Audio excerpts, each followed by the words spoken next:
Um bom dia a todos, né? Agradeço o convite para estar aqui e é muito gratificante, não é? Quando nós nos encontramos para falar de Jesus, falar do Evangelho. Então vamos lá. Quando o mês de dezembro se anuncia, nós começamos a perceber muitas mudanças no ambiente. Muda o ambiente, muda também o comportamento das criaturas, das pessoas, né? Percebe-se uma movimentação em todos os setores.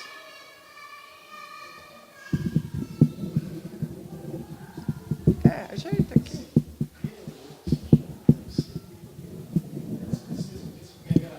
Pior é dar um safanão nele.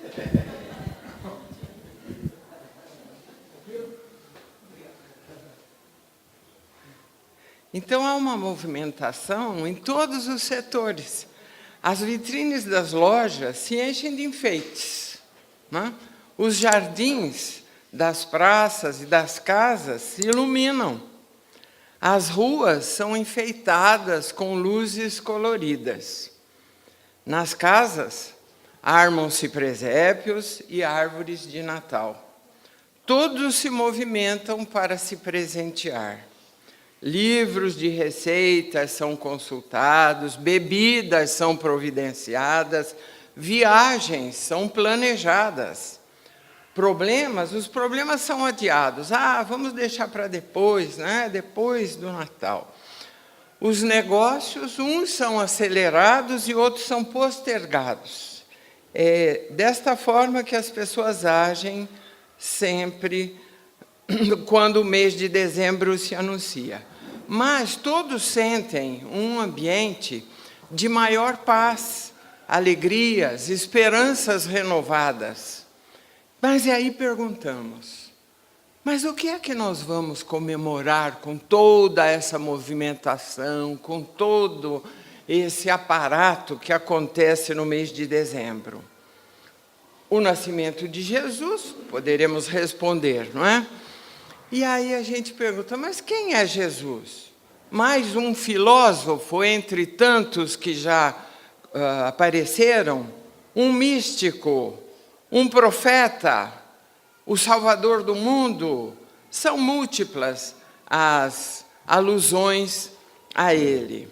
E por que comemoramos o seu nascimento? O que é que isso tem de especial para que a gente comemore o seu nascimento? E mais, como é a nossa comemoração? Tradicional, movida pelo interesse ou consciente? A comemoração tradicional é aquela, os avós comemoravam, os pais também comemoram, e a gente também comemora. As pessoas vão comemorando, nem sabem muito bem o que, todo mundo faz, a criatura faz também, e assim o tempo vai passando, sem que ela pare para pensar. É a comemoração tradicional.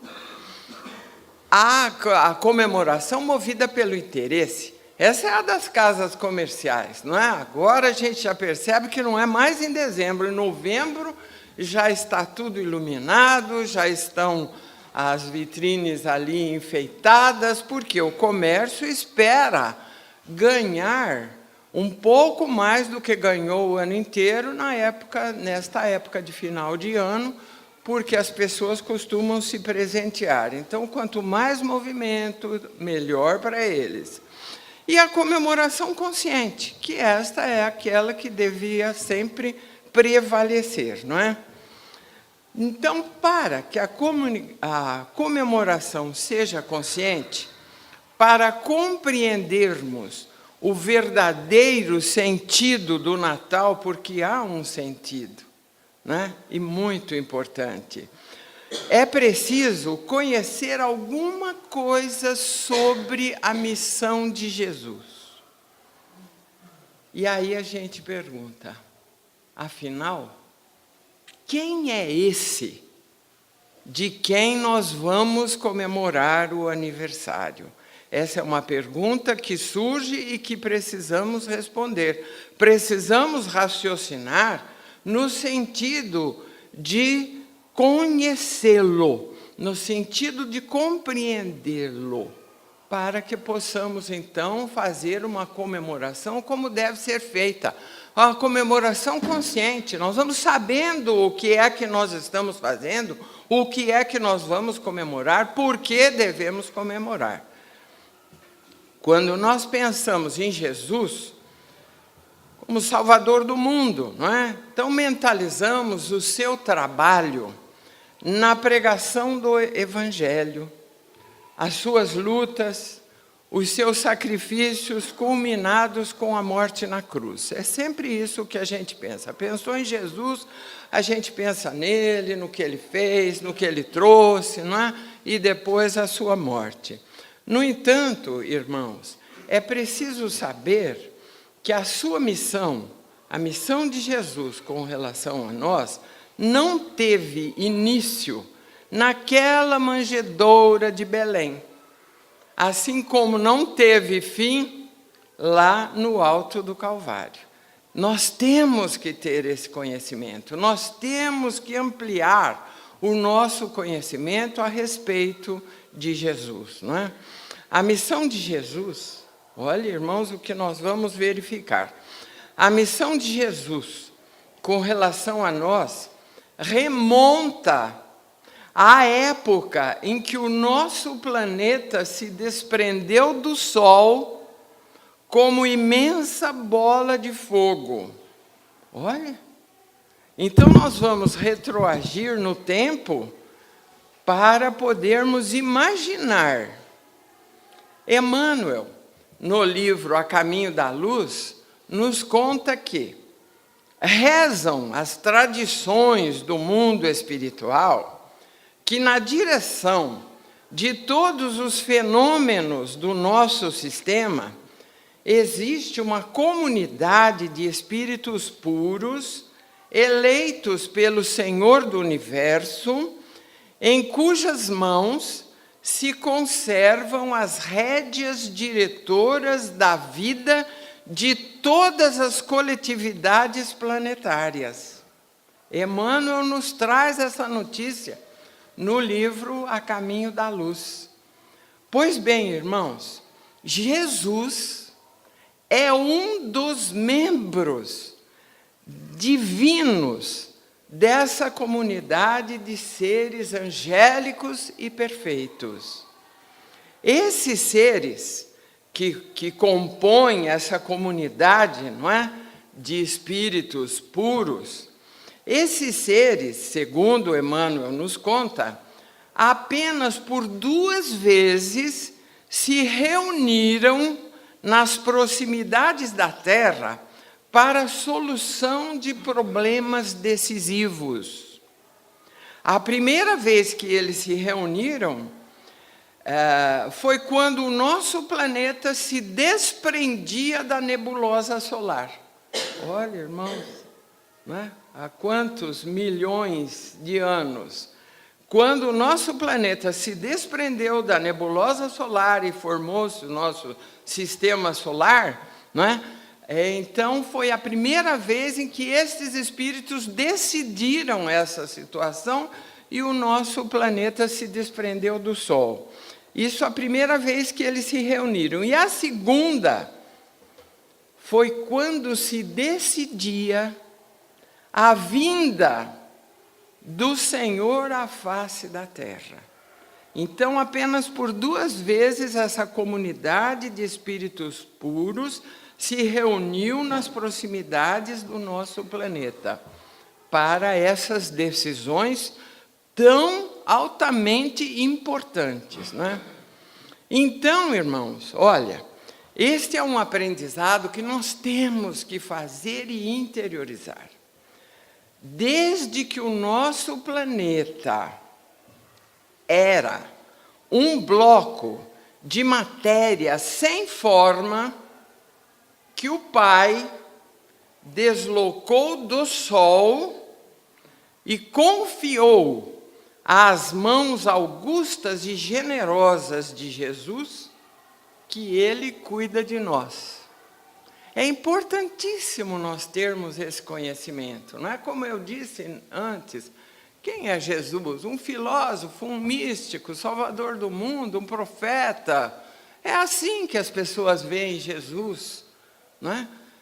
Então, nós temos que entender a sua missão junto a nós. Desde aquele momento em que o nosso planeta se desprendeu da nebulosa solar, o Pai confiou aquele globo incandescente às mãos augustas e generosas de Jesus.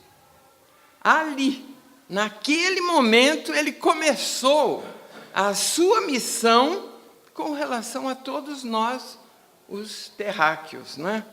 Foi aí, nesse momento, que Jesus assumiu, junto ao Pai, a missão de nos tutelar, de cuidar de nós.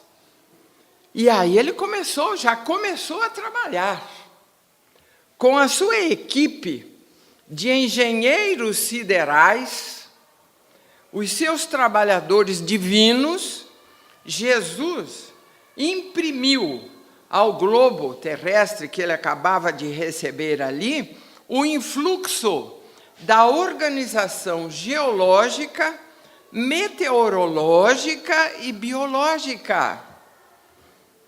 Desde essa época, que a gente não consegue nem imaginar, Jesus vem orientando, sustentando e inspirando os operários da espiritualidade. Ele tem a equipe de trabalho, ele é o coordenador, o responsável por esse trabalho, junto a esta grande equipe de engenheiros siderais. Então, a atuação dele com os seus colaboradores se fez em todos os sentidos. Ele estruturou o globo terrestre, estruturou tudo, regulamentou os fenômenos físicos, fez a pressão atmosférica adequada ao homem, que nem sequer existia nesta ocasião, nesta oportunidade. O homem não estava presente, a Terra era aquele bloco de matéria sem forma, onde tudo estava por fazer, e eles foram devagar, ajeitando, estruturando com os conhecimentos que possuem, não é? Como engenheiro, Jesus atuou como um engenheiro que planeja e constrói um edifício. Jesus e os seus colaboradores edificavam o mundo, prevendo os menores requisitos da sua finalidade. Adiantavam-se, não é? Já estruturando tudo para que tudo funcionasse muito bem. Ele edificou, interessante, está lá no Caminho da Luz, edificou as usinas de ozônio a 40 e 60 quilômetros de altitude para que elas filtrassem os raios solares. É por isso que o Sol não nos prejudica, não é? Porque tem o ozônio que está lá para filtrar os raios solares. E outro ponto importante para a gente conhecer é esse: o ideal da beleza sempre foi a sua preocupação. Nós não podemos negar que o nosso planeta é incrivelmente belo. Não é? Quando a gente olha a natureza, Nésio ainda falou da natureza no começo, né, na sua fala, e é realmente, a gente olha o pôr do sol, não é? O entardecer, as montanhas, o mar, o céu maravilhoso, tudo isso. O ideal da beleza foi sempre a preocupação de Jesus. Milhares de anos, né, que nós não sabemos nem imaginar, porque não temos assim esse conhecimento. O Tassiro às vezes fala 4,5 bilhões de anos, mas a gente não tem essa condição de fazer isso. Então, a gente sabe que milhares e milhares de anos foram precisos para o paciente serviço da elaboração das formas. Cada planta, cada animal, tudo foi assim milimetricamente cuidado, não é? Até chegarmos também à elaboração do nosso corpo físico. Tudo, não é? O nosso corpo físico é uma máquina extraordinária, que ainda nem tudo, acredito, tenha sido dominado, não é? Então, a gente vê que tudo foi cuidado. Foi aquela época, não é? Onde depois apareceram os dinossauros, era preciso cuidar das articulações, então aqueles animais enormes, extintos, tudo, não é? Tudo era objeto do cuidado de Jesus e seus colaboradores. E nós vamos fazer aqui um parênteses para entendermos um outro ponto. Enquanto a Terra era ainda um planeta primitivo, ela era considerada, vamos dizer, um grande laboratório, não é? Onde se faziam experimentos, não é? Animais surgiam, animais foram extintos, onde era necessário a elaboração de todas as formas. Então, a Terra era ainda um grande laboratório.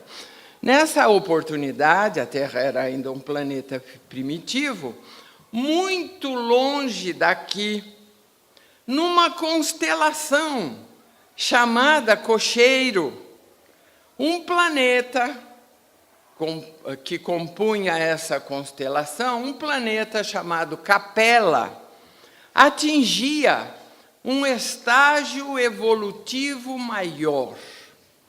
Ele estava num momento em que as criaturas que habitavam esse planeta deveriam passar para um grau superior. Digamos, o planeta seria, dali para frente, planeta de regeneração.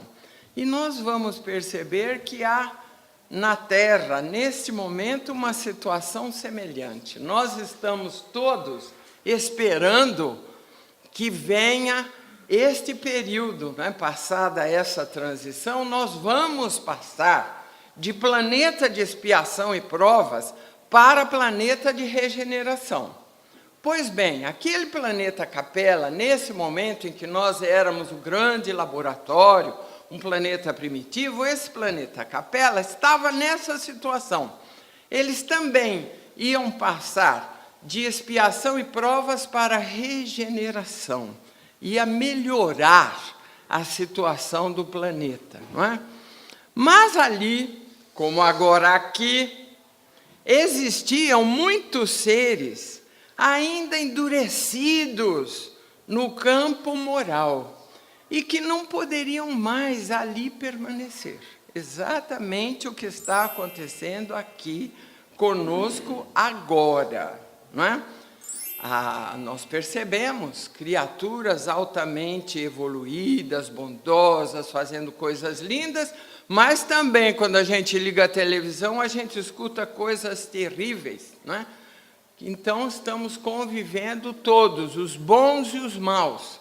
Então, em um determinado momento, chega aquilo que o próprio Jesus nos ensinou, a separação dos bodes e das ovelhas. Não há como, não é? Aqueles que progridem, permanecem. Aqueles que não progridem, apesar de todos os esforços de uma espiritualidade superior e amiga, permanecem endurecidos no lado moral. Então, esses não podem mais permanecer ali. E aí eles tinham que ser exilados de lá. Eles tinham que ir, porque ninguém se perde. Só que uns caminham mais depressa. Outros são retardatários, demoram para fazer as mesmas coisas, né? Mas todos chegam a uma situação espiritual adequada, dependendo do tempo. Então, aqueles espíritos endurecidos do planeta Capela tinham que ser tirados de lá. Não reencarnariam mais ali. Tinham que reencarnar num outro planeta, menos evoluído, onde ainda as coisas fossem mais difíceis, não é? Então, eles tinham que renascer em um outro lugar. Eles eram evoluídos quanto ao conhecimento, à inteligência, não é? Ao raciocínio, à razão. Mas eram retardatários quanto ao progresso moral. Então, as grandes comunidades planetárias deliberaram afastá-los de lá para que o planeta Capela prosseguisse na sua evolução e eles fossem reencarnar num outro lugar. E aí, né, qual a relação disso que eu estou contando? Né? Por quê? Porque Jesus, nesse momento, não é?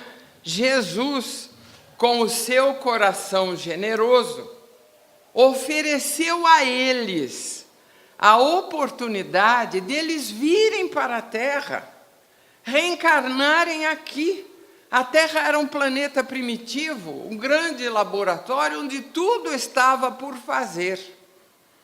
Eles ajudariam os terrícolas com os conhecimentos que eles possuíam, porque eram inteligentes, não é? Haviam evoluído na parte intelectual. Eles ajudariam os terrícolas a progredir. Ao mesmo tempo, alcançariam o progresso moral que lhes faltava. É claro que em situação de dificuldade, o planeta Capela já estava mais evoluído, eles tinham o conforto, digamos assim, que a ciência e a tecnologia oferecem, como hoje nos oferece. Olha que beleza, não é? Que a gente tem, conforto e tudo mais. Mas eles já iam perder tudo isso e iam reencarnar num planeta primitivo, onde tudo estava ainda por fazer. Jesus, então, reuniu-os nas proximidades da terra e mostrou-lhes os campos de luta, abençoou-lhes as lágrimas, porque não é fácil, não é deixar o conforto, tudo aquilo que eles tinham para reencarnar num planeta primitivo.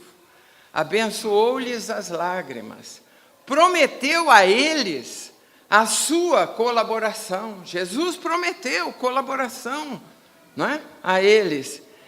E prometeu, vejam, irmãos, Jesus, naquele momento que falava a eles para mostrar-lhes a terra e todo o trabalho que eles poderiam realizar na terra, Jesus prometeu a eles a sua vinda no futuro, no porvir.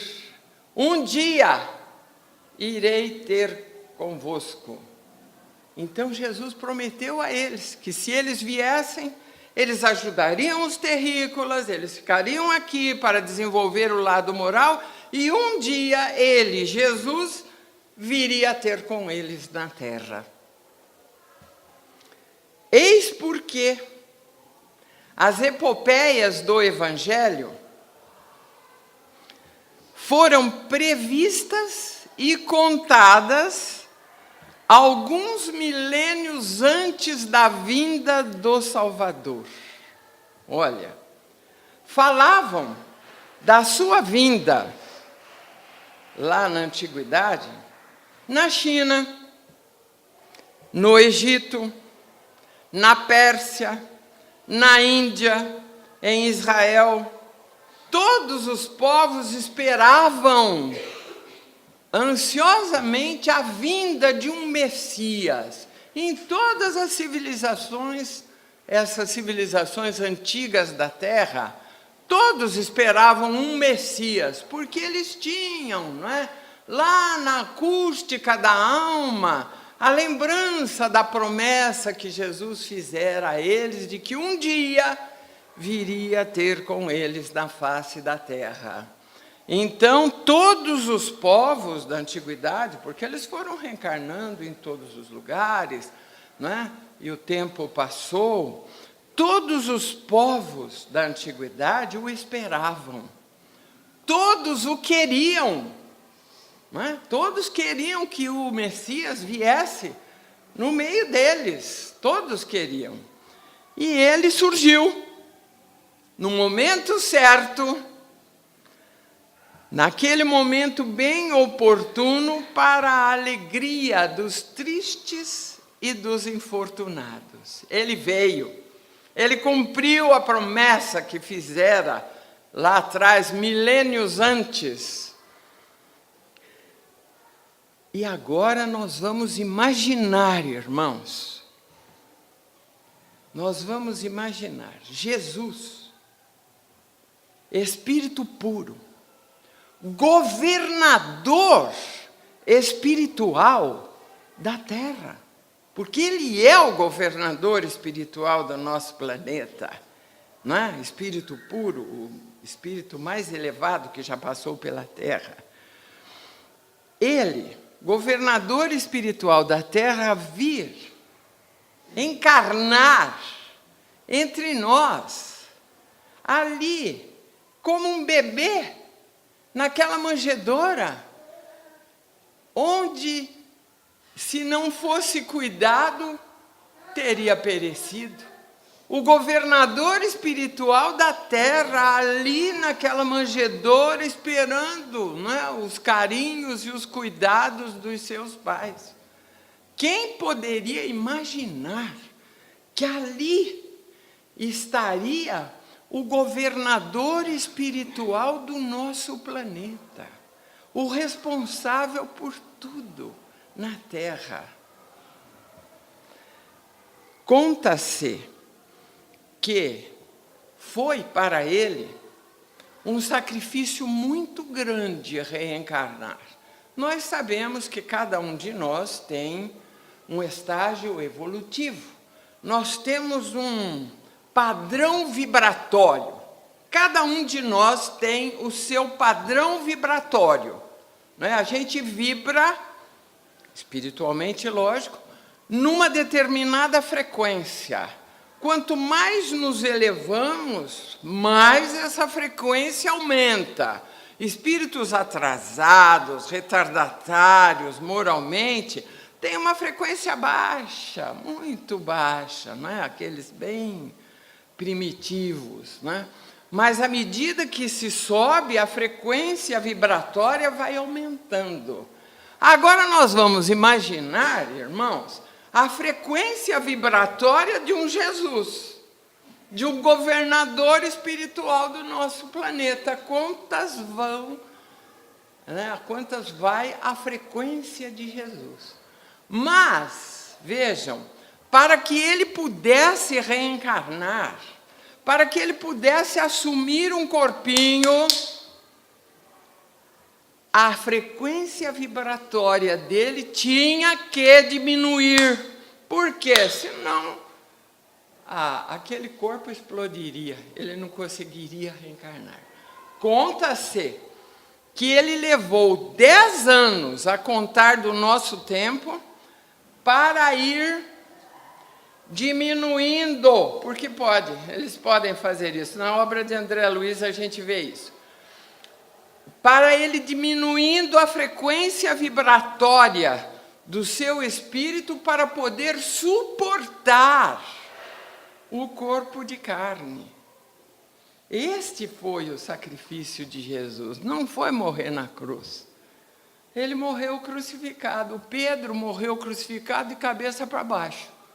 Né? O discípulo não pode superar o mestre. Então, o sacrifício dele não foi morrer na cruz. Para ele não foi nada. O sacrifício que ele fez por nós foi esse, de reduzir a sua luminosidade a ponto de poder suportar um corpo de carne e reencarnar entre nós. Então, a gente vai imaginar quanto amor não deverá, né, haver no seu coração para realizar esse trabalho e vir ter conosco. Nós temos que tomar conhecimento disso. Nós temos que valorizar isso tudo, que as pessoas nem sabem e passa assim batido. Ah, Jesus, né? Ninguém se preocupa muito com isso.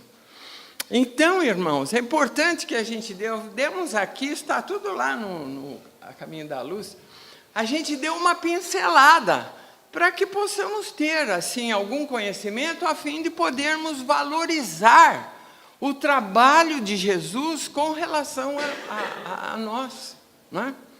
Então, como nós vimos através dessa rápida passagem, né, a sua missão não teve início em Belém, na hora que ele nasceu, né? Muito antes, e ele já cuidava de nós, porque ele cuidou da morada que nós íamos habitar, não é? E assim também, dessa mesma forma, a gente vai entender que não terminou na hora que ele morreu lá no Calvário. Claro que não é? Então, olha, nós temos que pensar que, desde que o mundo é mundo, ele vem orientando, apacentando esse rebanho que o Pai lhe confiou.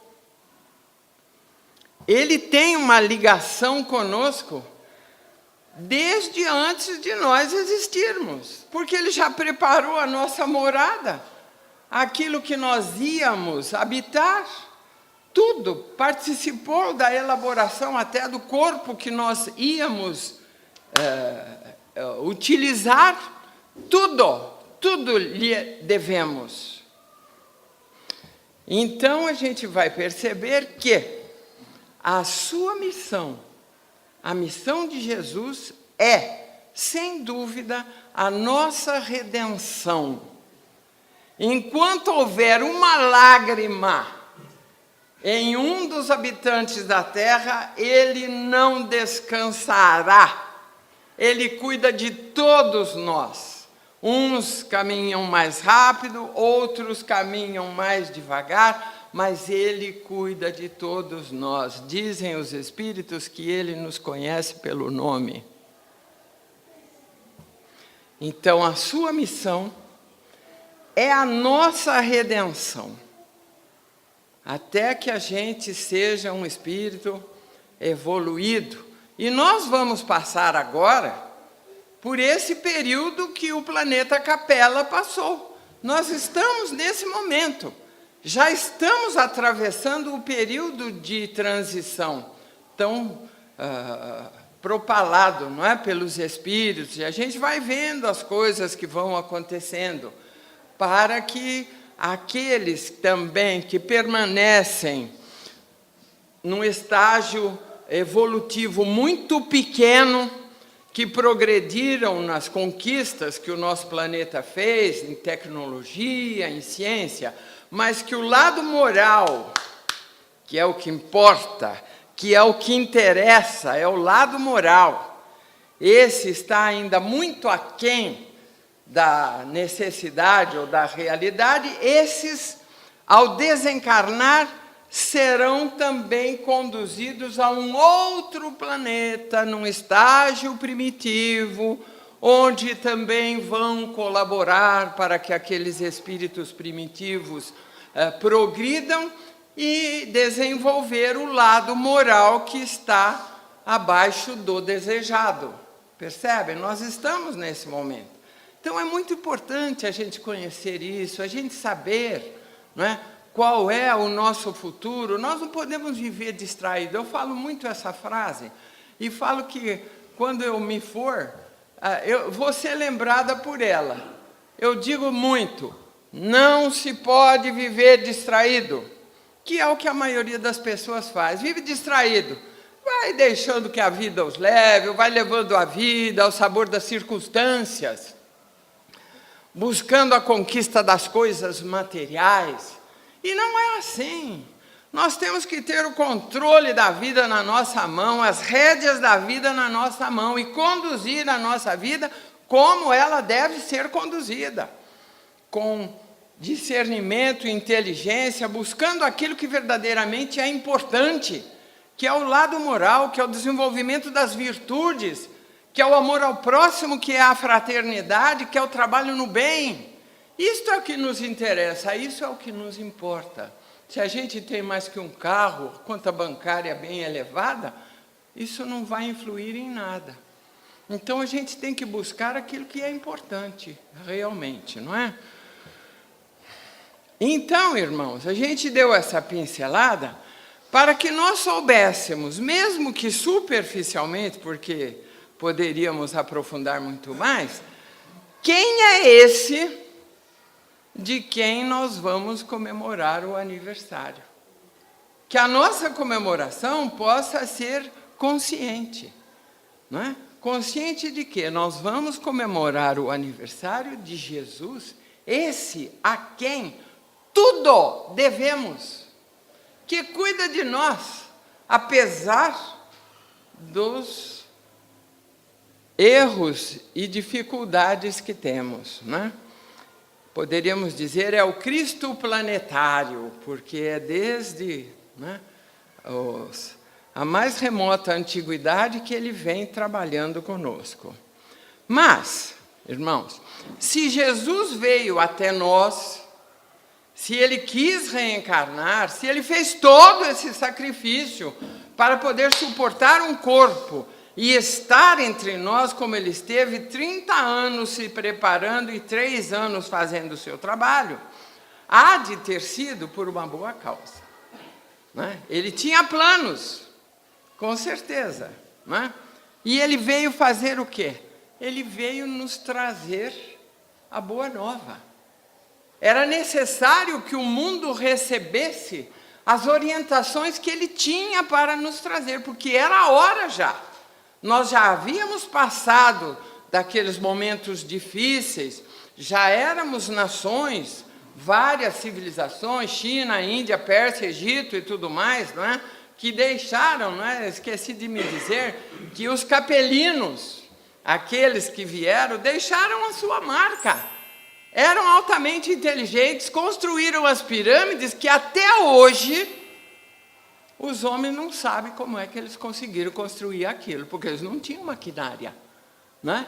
E construíram as pirâmides, deixaram a marca. Se evoluídos, voltaram para a capela, se não, aqui permaneceram. Quem sabe algum de nós, né, ainda está aqui.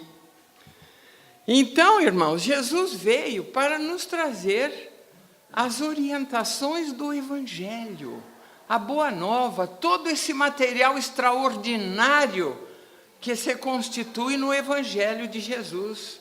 Narrado, ele não escreveu nada, não é? Narrado pelos evangelistas, pelos 4 evangelistas, não é? Então ele veio nos trazer a Boa Nova. Eis a questão que nos interessa. Por que estamos falando tudo isso, não é? É a reflexão. Nós viemos aqui para fazer uma reflexão.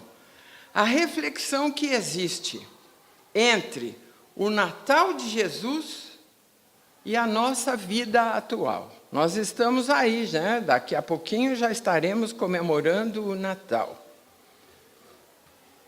E como vai ser a nossa comemoração? Não é? Espero que seja consciente.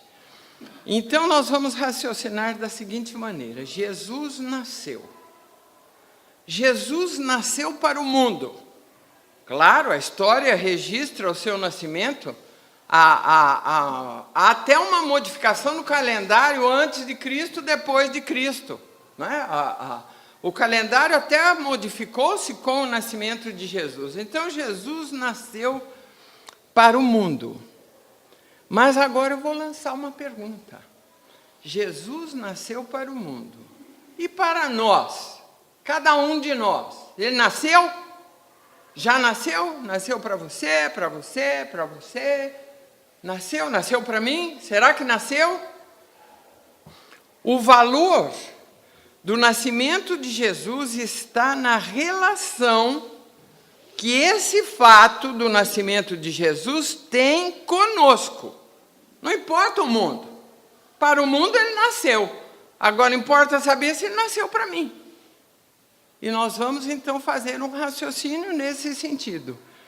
E para compreendermos o que significa nascer para nós, vocês podem estar perguntando, o que será que é nascer para nós? Né? Nós vamos invocar o testemunho de alguns astros de primeira grandeza na esfera cristã, para que nós possamos compreender se Jesus nasceu para nós. Porque se nós sairmos daqui, hoje, com essa compreensão, podendo responder essa pergunta assim, Jesus nasceu para mim, ou não, Jesus ainda não nasceu para mim, já teremos feito muito. Que bom que viemos hoje.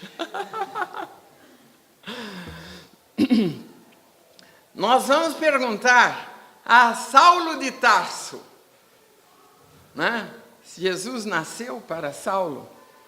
Saulo era aquele doutor da lei, né? Residente, ele era de Tarso, mas residia em Jerusalém. Terrível perseguidor dos cristãos. E não contente, ele mandou matar Estevão, e não só Estevão, muitos outros, destruiu famílias. Saulo era terrível, né? Quando a gente lê o Paulo e Estevão, a gente avalia. Não satisfeito em justiçar, como ele dizia, os cristãos de Jerusalém, ele quis ir a Damasco, a outra cidade, mais longe, para justiçar os cristãos de Damasco. Ele estava na cata do velhinho Ananias, que ele queria trucidar. Mas, quando chegou às portas de Damasco, ainda no deserto, não é? na areia do deserto, o sol escaldante de meio-dia, ele percebe uma situação diferente, uma luminosidade estranha o envolve, uma luminosidade diferente da luz do sol. E aí ele vê, né, que vem na sua direção, como que vindo do céu, uma figura de majestática beleza, e ele olha espantado aquela figura belíssima, né, que com os cabelos caídos aos ombros, à moda dos nazarenos, uma fisionomia terna, de muito amor. E ele então, instintivamente, ele cai da montaria sobre a areia escaldante. E ele olha, não é? E faz reflexões, quem será aquela criatura? E ele ouve que aquela criatura lhe diz, Saulo, Saulo, por que me persegues? E ele fica sem entender. E aí ele lança uma pergunta, quem sois vós, Senhor? E ouve, eu sou Jesus. Naquele instante, irmãos, ele sente a derrocada de todos os princípios que até então lhe haviam norteado a vida. Ele viu que ele estava errado, que os cristãos não estavam iludidos, que a ressurreição que eles pregavam de Jesus não tinha sido uma farsa, não, porque ele via Jesus ali à sua frente. E quanto amor não deveria haver no coração daquela criatura, daquele Jesus, para vir encontrá-lo ali no deserto, a ele, um perseguidor dos cristãos. E ali, irmãos, naquele momento, quando ele se levanta do chão, onde ele caíra instintivamente de joelhos, quando ele se levanta, ele é um homem totalmente transformado. Aquela criatura velha, aquela criatura terrível que ele era, se transforma. E surge uma criatura nova. Ele mudou até de nome, era Saulo, passou a ser Paulo. Passou a defender, a seguir e a propagar os ensinamentos de Jesus. Então nós diremos que para Saulo, ou Paulo, Jesus nasceu naquele momento, ali no deserto, quando ele estava de joelhos na areia escaldante. E Pedro? Pedro acompanhou Jesus durante os 3 anos de pregação, não é? Pedro, num determinado momento, ele disse a Jesus que o amava. Ele achava que amava Jesus, muito até. E ao reafirmar isso diante de Jesus, Jesus lhe diz: ainda esta noite, quando o galo cantar, me terás negado 3 vezes. Ele disse: imagina, acha? Né? E o tempo passou, Jesus foi preso e estava lá no átrio da casa de Pilatos. E alguém olhou para ele e disse assim: você não é um seguidor dele? Eu não, ele disse, nem conheço. E dali a pouco uma outra pessoa: você não era um dos discípulos dele? Ele disse: não, eu não conheço, não sei quem é. E mais uma terceira pessoa, e ele negou de novo. Quando ele negou a terceira vez, o galo cantou. Foi nesse momento, irmãos, nesse momento em que o galo cantou lá, e ele estava no átrio da casa de Pilatos, que Jesus nasceu para Pedro. Os 3 anos que ele acompanhou Jesus, vendo tudo o que Jesus fazia, não tinham sido suficientes para que Jesus nascesse no seu coração. A partir daquele momento, sim, Jesus nasceu no coração de Pedro e ele foi aquele homem extraordinário que nós conhecemos, né? O apóstolo Pedro. E Zaqueu? Quando Jesus nasceu para Zaqueu, olha, por incrível que pareça, Zaqueu estava lá no alto da árvore. Zaqueu era um homem pequeno, queria ver Jesus, sabia que Jesus ia passar por ali, subiu no sicômoro, uma espécie de palmeira, e ficou esperando. Quando Jesus passou ali, parou debaixo da árvore, olhou para cima e falou: desce, Zaqueu, importa que hoje me hospedes em tua casa. E ele desceu, hospedou Jesus, né? E se arrependeu de todas as ações inadequadas que ele fazia. Ele era cobrador de impostos para o Estado. Ele cobrava um pouco para o Estado e um pouco para ele. Era assim, olha desde quando que vem essa situação. Desde a época de Zaqueu. Aí o Zaqueu falou que ele ia devolver para todos aqueles que ele tinha feito isso, né? E ele fala que neste dia a salvação entrou em meu lar, minha casa. Então foi naquele momento em que Jesus parou debaixo da árvore para pedir que ele descesse, que Jesus nasceu para Zaqueu. E para Madalena? Madalena tinha uma vida equivocada, não é? Sabemos disso. Mas ela ouviu falar de Jesus e ela queria ir ver. Então, quando ela soube que ele estava passando por ali, nas mediações de onde ela morava, ela quis ir vê-lo. E foi. E ficou lá vendo, ouvindo. Quando ela ouviu aquela voz de pureza e santidade, aquilo despertou nela o desejo de uma vida nova, de uma vida limpa, de uma vida pura. E realmente foi isso que aconteceu. Então, naquele momento em que ela olhou Jesus, em que ela ouviu-lhe a voz, foi naquele momento que Jesus nasceu para Madalena. Porque dali para frente, ela tornou-se uma outra criatura. E Dimas, olha que interessante, Jesus nasceu para Dimas exatamente lá no alto do Calvário, quando estavam lá os 3 crucificados, não é? O Dimas olhou para Jesus, reconheceu nele, não é? Aquela criatura que ele poderia imaginar, e Jesus também olhou para ele, um olhar de piedade e ternura, que fez com que ele, Dimas, esquecesse todas as misérias do mundo e pudesse antegozar as delícias do paraíso, não é? Quando Jesus lhe diz: ainda hoje estarás comigo no paraíso. Foi ali, no alto do Calvário, que Jesus nasceu para Dimas, não é? E agora, não é, usando todas estas expressões, nós vamos tornar a perguntar. E aí? E para nós? Jesus nasceu? Nasceu para o Saulo, para a Madalena, para o Pedro, para o Zaqueu e para o Dimas em determinadas circunstâncias. Todas muito parecidas, vocês perceberam? A partir do momento em que Jesus nasce para a criatura, ela se transforma totalmente. Não é? Ela deixa os velhos hábitos, o ranço, as paixões, os vícios, tudo o que é ruim, para buscar uma vida nova, diferente, mais espiritualizada.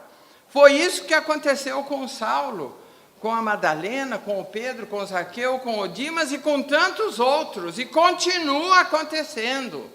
Por isso lançamos a pergunta, e para nós? É hora da gente ir para dentro de nós e fazer a reflexão. E para nós, para mim, eu tenho que pensar, olhando para dentro de mim. Jesus nasceu, já nasceu para mim?